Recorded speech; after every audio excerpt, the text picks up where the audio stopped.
आता आपण संकल्प करणार आहोत। संकल्प करत असताना आपल्या ओम श्री महाईश्वरेचा नमः नैवेद्य दाखवता घ्यायचा आणि जे सेवेकरी येतील त्यांच्या टपमध्ये ते गोळा करणार आहोत। आपण आपलं तामन अभिषेकाच्या आधी आपण स्वच्छ करून घ्यायचे। तामन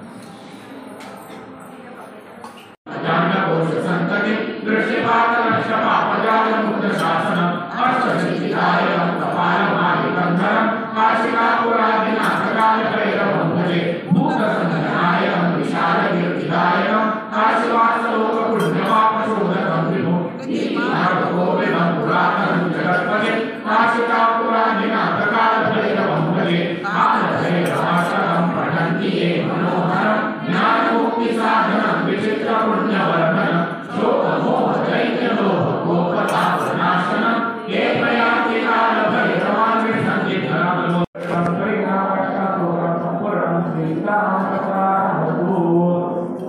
श्री सुक्तं श्री गणेशाय नमः। हरि ओम हिरण्यवर्णां हरिं सुरगणस्तुरां चन्द्राहिरण्यं लक्ष्मीं भागयो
ओम प्राणाय स्वाहा ओम अपानाय स्वाहा ओम व्यानाय स्वाहा ओम उदानाय स्वाहा ओम समानाय स्वाहा ओम ब्रह्मण्यत्वाय स्वाहा।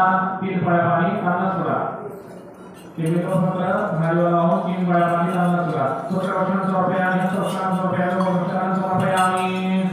एक फूल गंधा अथवा हळदी कुंकुमाने उडवून अथवा बेलपत्र महादेवाला किंवा यंत्राला वाहून द्या। परत वदनार्थे शिशोपचारार्थे चंदनं समर्पयामि तदुदारयन्ताक्षपुष्पाणि हरिद्रां कुङ्कुमादि सकलसौभाग्यपुण्यानि समर्पयामि।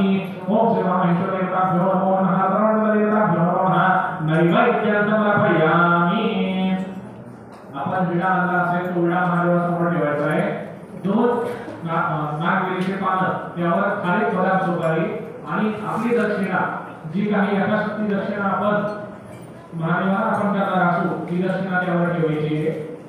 ज्यांच्याकडे विडा नसेल त्यांनी फक्त फळीवर पाणी लावून ठेवा आणि दक्षिणा आपण नंतर दानपेटीमध्ये किंवा ते जरी आपल्याकडे येते त्यांच्याकडे जमा करायची. दरबाराच्या बाहेर